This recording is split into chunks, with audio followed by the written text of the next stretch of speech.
Hello, welcome to another episode of The Influential Nonprofit. As you know, I'm your host, I'm Marianne. I work with nonprofit leaders to master the art of influence so they can ask for and receive all they want and need to do their most important work in a way that's joyful, energy rich, and long lasting. And that's what we're going to talk about today with my new best friend, Sandy Rees. We are going to talk about building lasting donor relationships. How do we do that? How do we not be the revolving door of donors? Because Sandy, you know, that's exhausting. So welcome. Thank you so much for having me here. I love that you said my new best friend. I feel the same way. My friend Jim says, oh, the whole world's Marianne's friend. She just hasn't met them all yet. That's definitely. Okay. So I always start with the same question. And then we're going to get a little more into the specific content. So my question is, what's something that you're really proud of that you don't get to brag about a lot? I've been doing fundraising a long time and started a business to provide services to nonprofits in 2005. Okay. And we have broken every single rule about small businesses that don't make it in the first year, in the first 3 years, in the first 5 years, and all the things. And I'm really proud of that. And I'm also very aware that in our lifetime, women probably could not do the kinds of things that we're doing today. In my lifetime, rules changed for women to get credit cards on their own and get Yep. Mine loans on too. their own and start Mm-hmm. businesses on their own. And I am super proud of what I've built and done it in a time where things have changed, so that we can now do this sort of thing. So I don't get to Yeah, talk I about love that it. very And and it was all of the things like, oh, it'll never work. You're like, watch me. um, it reminds me of, so for 16 years, I worked for 501 Creative, and it's branding. They do branding and web design and print design. And my title was lead. I was strategist and resident extrovert. Like I worked with a lot of introverted developers and designers, but but it was founded by Karen Handelman in I think it was the mid 90s, and everybody told her this isn't a good idea. Nonprofits don't have any money. You're never going to sustain this business. Blah blah blah blah blah. And in fact, many many years ago, she did a whole presentation, just about how if she had listened to all the no's that people had said, and that reminded me so much of your story. And much. it is 2004, and the business is still going, Yep. and doing really well. And all of those things that they said it'll never work, it worked just fine. So Yep. love it, love it. And it wasn't that long ago, that women couldn't even have their own credit card or get a loan without a man. And Sandy, I bought a car. I bought a minivan, but it was a Volkswagen Routan. So I thought if I have to buy a minivan, I'm going to get one with like tight German engineering. It'll be better. But the loan officer said to me, so is it hard for you? And I'm like, hard for me, what? Like, or is it being so aggressive like you are? And I'm like, what are you talking about? Like, did I just get catapulted into the 60s? Like, what is happening here? He goes, well, because I didn't want to overpay for a minivan. Like, now I'm aggressive. Like, what is happening? Women can, and you know what? I'm good. I know you, Just we give me could the go on a car. tangent. Yeah, give me the car. All right. We're here to talk about donor relationships that last. No, you are the founder and chief encouragement officer, which is great because I'm the chief excitement officer at Get Fully Funded. And you show folks how to fully fund their big vision so they can spend their time changing lives instead of worrying about money. Yes, yes, yes, yes, yes to all those things. That's why you're here. That's why we're connected. And you've helped thousands of nonprofits go from nickel and dime fundraising to adding six figures to their bottom line. Yes. And you're the founder and host of Fundraising TV, and you show your students how to find ideal donors, connect through authentic messaging, and build relationships that stand the test of time. Yes, yes, yes to all those things. I'm so excited. It's sort of like we do the same thing. We're just have a different part. I think we have a different part of the pie or part of the focus of creating this. So tell me, What do you do to help people form authentic relationships, right? Ideal to connect and build relationships that stand the test of time. Well, how do we do that? Yeah. So it usually starts with mindset, and that is helping people understand that donors are not a scary group of people, that they're people. They care about the work the organization is doing. And when you treat them like friends and not checkbooks or ATMs, magic happens. And I think that a lot of people get very, very focused on the money and they forget where the money comes from. And so when we can help people realize how relationships grow organically, how we're all used to, we meet somebody, we decide if we like them or not, we spend time together and so forth, we can apply some of that to donor relationships and understand that if we're truly interested in the person and interested in the donor, they're going to give because Yeah. we're going to find out more about them and we're going to be able to connect what's important to them with the needs the organization has. And when you do that, and then you build that relationship in a way that's authentic and it just really feels good to everybody. It's Uh, magic.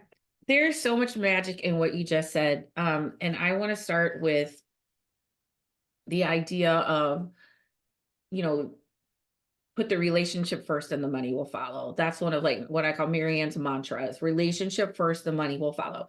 When you put the money first, that's what makes it feel icky and Yes, manipulative and, and pressure and all the weird stuff. Because if it doesn't feel good, we're not going to do it. Right. that's Like right. that's just the bottom line. If it doesn't feel good, we could push through it once or twice, but anything sustainable has to have what I call the ease and flow. And right. And so Mhm.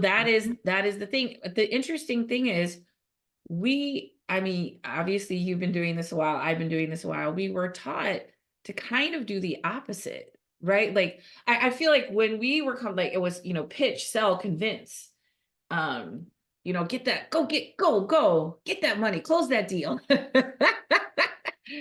I mean, is that what you saw? I just feel like this is a different or a newer approach. Maybe what do you think?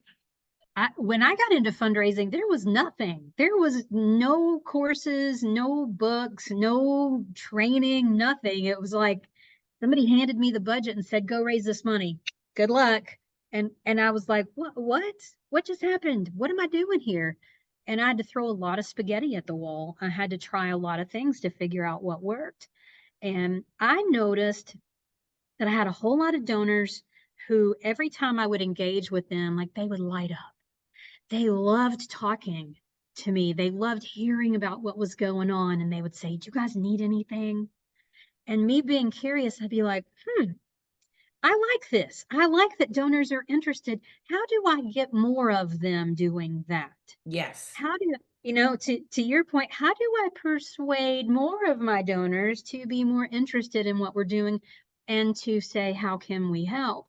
And so I started playing with that a little bit and saying, gosh, what if I start treating donors like friends? And I thought about how often I talk to friends. We're calling, we're hanging out. I'm at their house, they're at my house, like that kind of stuff. And I'm like, maybe I need to do more of that with donors. One of the things that I did, and I see a lot of people do, is I tend to put donors on this pedestal. Hmm. Like they're way up here and I'm down here and I'm not, like they've got more money than me. I can't talk to them. They'll think I just want their money. And once I started to understand that they were people just like me, they just didn't have the time or the interest in doing the hands-on work that my organization did, but they were happy to fund it Right. as long as I shared the stories. That's an important caveat. As long as I shared, because here's the thing, nobody wakes up in the morning and says, "I feel like giving some money away today. Let me go find a nonprofit. I'll just send them some money." Nobody does that. Right. Nonprofits are not on the top of mind of any of your donors. So you have to communicate with them. You have to treat them like they're part of your team. Hey, here's an update for you. Here's the latest. Here's what's going on. You're going to love this story. And I think that's the missing piece for a lot of organizations when it comes to relationship building is they send out an appeal, people give, they thank them, They move on. Now they're focused on the next thing they're doing, the next fundraiser and the next appeal, and Yes. they forget that relationships are built in the space between the appeals. Ooh, I love that. It's what you do when you're not asking that keeps somebody around. Yes. Yes. Amy Fazio, I don't know if you've ever heard of Amy. She's a fundraiser. She really works on community building. And she says people come for the cause, but they stay for the community. You Mm, know what I mean? mhm, And or you could say people come for the cause, they stay for the connection, like whatever, right? mhm. Right. Because that's what that means, that community, like that is that connection. And so I want to say this again, because I really want this to land. The relationships are built in the space between the asks. And that is the critical piece of what you do is focusing on the space between. I already mentioned my friend Jim. He's my best friend. He's a brilliant fundraiser. We've been ride or die since we were 18. And um he used to tell me he used to fundraise for a very fancy private school, like give the kids with everything, like oh, helping the kids with everything, have everything kind of school. But it's a good school. That's just what it is, okay? And he would fundraise and he would do alumni events all year long, alumni events, and he would travel all over and put on these alumni events and at different cities where alumni live. And then they would say, Jim, this is so amazing, how can I help? He's like, remember me at annual appeal, remember me at annual fund, just remember us at annual fund. And so the whole year he's just building and building and building. And then by the time the annual fund comes, a fund drive comes, it's done. Right there, it's done. Like the work is done. It's just receiving all of the work that he did. And I always remember that it's not like he wouldn't have taken a check in the moment. You know what I'm saying? But to keep that from being less transactional, like, oh, thank you so much for this beautiful event. How can I help? Oh, we'll be in touch. You know what I'm saying? Like, Mhm. it's like just allowing people to enjoy that event and receive that gift, and then don't worry, and they always came through. And I remember that model. That's what you're saying is like, what are we doing in the space? So what I'd love to talk about a little bit is what kind of things can people do in that space between. Mhm. So there's a lot. There's a lot of things that can be done. And I think you have to go back and think about what do you do with friends to get to know them better? And how much of that can you apply to a donor relationship? So we lay out donor nurture calendars with clients all the time. And it starts with thanking. Are you thanking people well? And what does that mean to thank somebody well? What do your thank you letters look like? Have you updated them lately? Do you have a donor acknowledgement plan? And are you thanking people on top of the thank you letter receipt that goes out? Are you sending out any kind of updates or anything? Because there's a lot you can do there. Newsletters are the most underused, poorly used communication tool that we have. Most nonprofit newsletters are complete crap because they're very inwardly focused. It's we, like some kind of fundraising French, instead of writing. You got some good you got some good hot takes here as well, Sandy. I like these. So we have to think about, we have to stop long enough to think about what do our donors want to know? What are they interested in? And for everybody listening, they want to know how you're making a difference.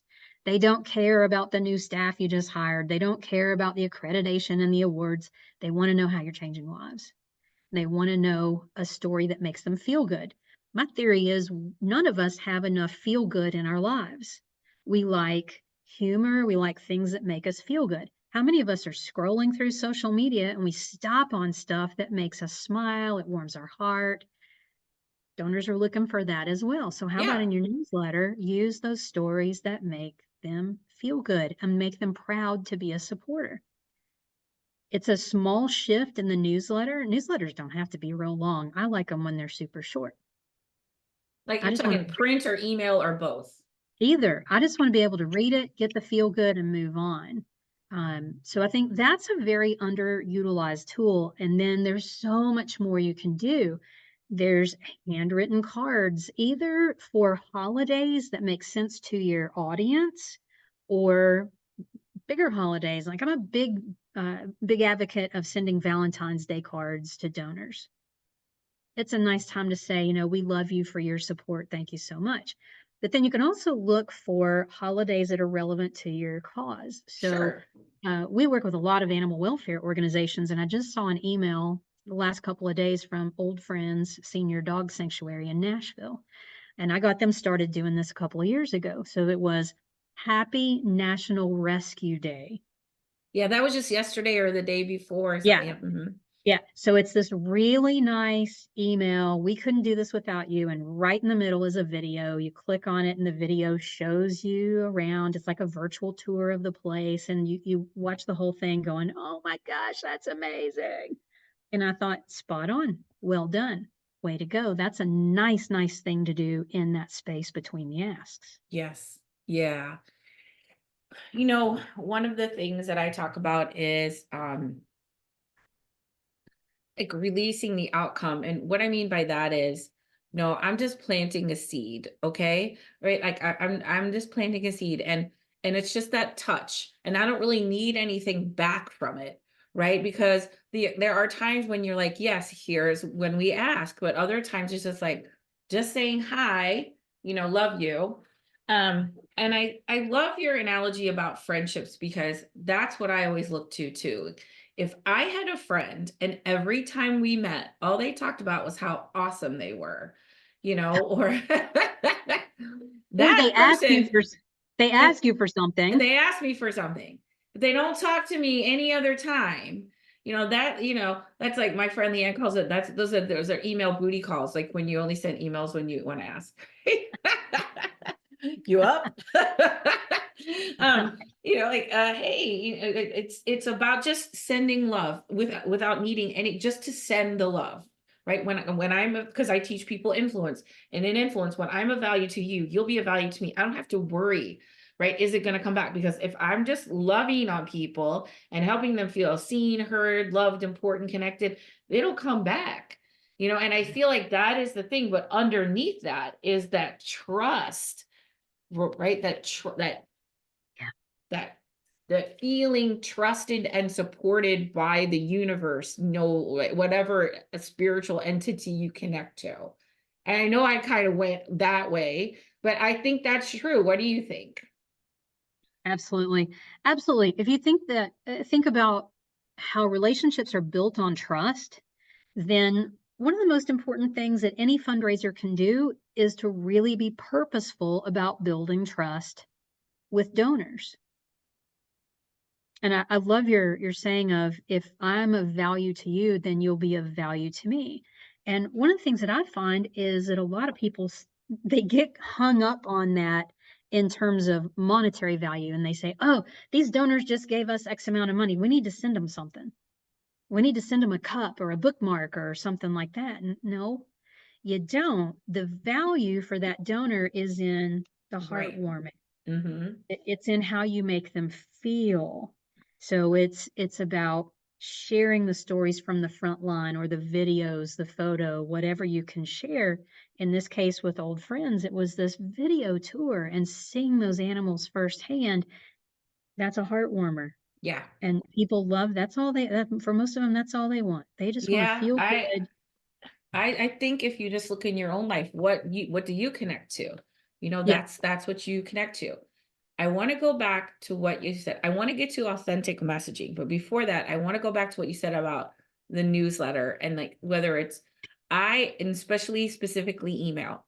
I think email is one of the misused, misunderstood, and underused tools that we have because every single organization is sending email, but they're Mhm. probably not sending enough because they feel bad. Like, I don't want to like clutter people's inbox. Okay. But if I had a friend who called me every day, or emailed me every day and said, "You are amazing. Thank you for being in my life." Do you think I would get tired of that? No. Right. Ooh. And it's the same thing. It's like, oh, I don't want to be a bother. What's too much? It's not, it's if it's good, meaningful content that gives them value, you could email them as much as you wanted. right? Because it's not about the pace. It's about but we get shy. Oh, we're going to do it once a month. I know I'm riffing a little bit. I think this is so important to share is, if you have a 20-25% open rate, you're missing 75% of the people. And if you're only mailing once a month, they're connecting with you maybe 3 or 4 times a year. And if you're just weekly, I do it. This is what I practice, right? I eat my own cooking. Okay. You give them value, value, value every week. And think about, okay, any email, any article, any social post, who cares? Why is this of value to them? Right? And I think you're right. That's where people get a little hung up. Like, what can I say that's a value? Because there's another kind of value that you haven't mentioned, which is like expertise. So let's go back to senior dogs. How to care for your senior dog. Yeah. Or the benefits of adopting a senior dog. When to know when I have a dog that is every morning we're like, Maurice, you alive, honey? Because he's 16, he's just a mess. He can't barely see, barely hears. Um, uh, but he knows when cheese hits the floor. But how to know when it's time to say goodbye. Yeah. Like those are things because you're experts in seed. So you can share those. It's not like, oh, this many things are we raising this much, which is what we typically talk about. It's what if people who love senior animals that's a specific group, and then you're pumping out content that they're like, yes, yes, right. And it's just of value to them because you have that expertise, and that expert content I think is one of the things that I see that could use the most improvement you know Yeah.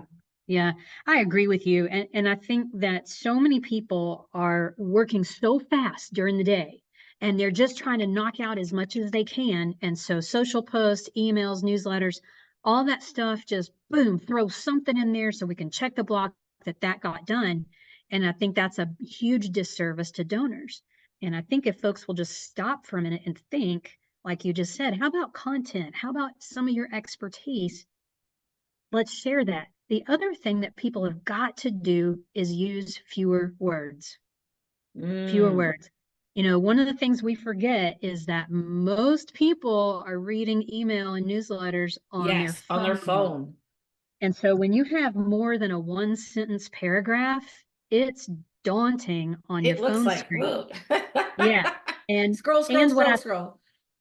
what I find is that people will say, I'm writing to you because I want to thank you for blah, blah, blah. How about just say thank Thank you for you. your, like, go right for it. Trim those words out.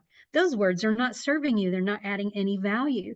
So I think that's another thing that fundraisers really need to remember. And that is, we are all busy and we're not going to spend the time to read a ton of text. Yeah, So yes. Get in, it's a, make your point, get out, yeah, right? Hmm. yeah, it's a game that I play on the regular. I write something and then I walk away from it for at least 24 hours because I want to sleep on it. I come back the next day and the game is how many words can I cut out? Yeah, yeah. I do think though you can get really good at cutting the words out. You know what I'm saying? Like if you start you're gonna see it right away. And Hmm. and that gets I'm just saying like if people are sort of freaking out about how much time all this takes, it actually cannot doesn't have to take a lot of time. We won't get into that. But it's like you do get really good at getting short and to the point, and it just becomes a habit. And you can just start like you can see the trends in your writing and move those out, and I'm sure you've got that now. All right, Yep. so tell me, authentic messaging, what does it mean to be authentic? That was the word of 2023. I don't know if you knew that was authentic. So what does it mean to be authentic and have authentic messaging? So to me, authentic messaging is about sharing true stories as much as you can, talking about real problems, even if they're uncomfortable, sharing things that donors are truly interested in. And I think where this becomes a problem, and I did this early on in my career, when I would write something, it's almost like I got to sit up straighter. I got to use all the big words that I have. And on behalf of the board and staff, we'd like to extend our deepest gratitude and blah, blah, blah, blah, blah. That's not real. Right. So right, it doesn't feel authentic. It feels very corporate-y and Mm-hmm. institutional. And so one piece of authentic messaging to me is write like you talk. That feels a little more comfortable. For me, I always imagine, we call it the kitchen table exercise. So I imagine sitting at the kitchen table with a donor over a cup of coffee. What would I say to them? How would Right. I tell a story? How would I thank them? And then write that. I would probably say, a really cool thing happened the other day at the food pantry, and it really touched my heart, and I wanted to share it with you because I think you'll appreciate this too. Talking that way, instead of we're the best nonprofit and we do this and we do that and blah blah blah. Nobody cares. People don't care about the nonprofit. They care about what happens because the nonprofit exists, Yes. Yes. right? Right. So They care about the outcome. What is the change that you're creating in the world? They don't care how, right? that's right. They don't care how many programs people have or how many counties you work in. They don't that's not important. You're right. That's the how. They want to know what difference you're making and how you're changing lives. So to me, the authenticity is to talk about that, is to talk about so for example, I sat on the board of Habitat for Humanity in my county for 6 years. And I heard a story one time about a woman who lived in a place that was not really solid. And every time it rained real hard, she took her kids and went to Walmart because she felt safe at Walmart. She was afraid if they stayed at home that the roof was going to cave in. And it broke my heart to think about somebody in my county, somebody that could live within a mile of me, that felt that way. Right. And I want to do something about that. Yeah. And I want to invite friends to help me do something about that. That's the kind of story that you can tell without giving away who it was or, Sure. any privacy issues, but we can talk about that this kind of stuff is real. It's happening right here. It's not okay. And we can do something about it if we want to. Right. Yeah, I love that. One of my big things that I talk about is it's not our job to convince somebody to care. So No. why somebody cares about seeing your dog is really not about a nonprofit having this perfect message that's going, it's about their lived experience, right? And that connects that. So our communication is not to convince somebody to care about something.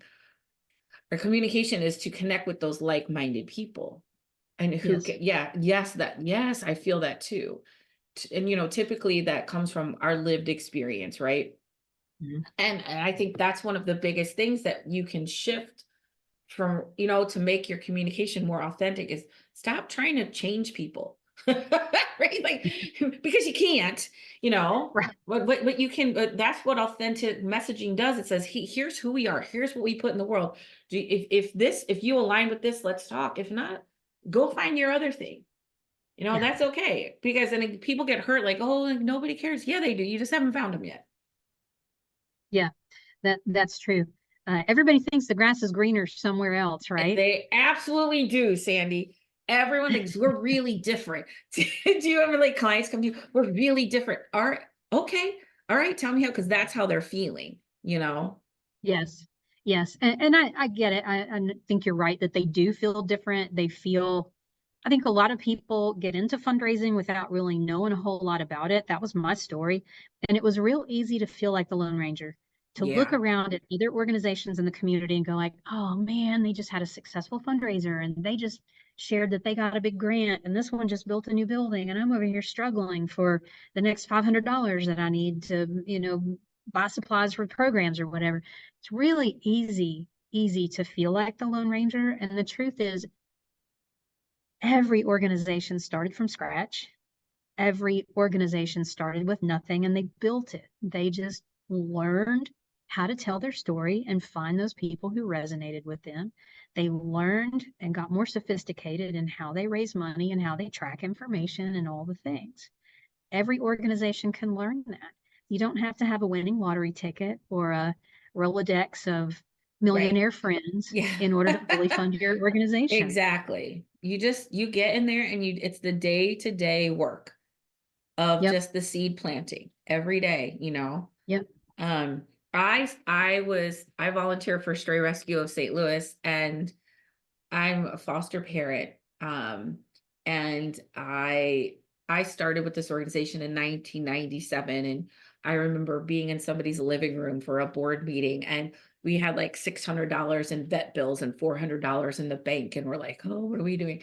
And right now that I can't even, they're on their fourth building. Fast forward 25 years, they're on their fourth building. They have another in this capital campaign right now that's like a $5 million facility.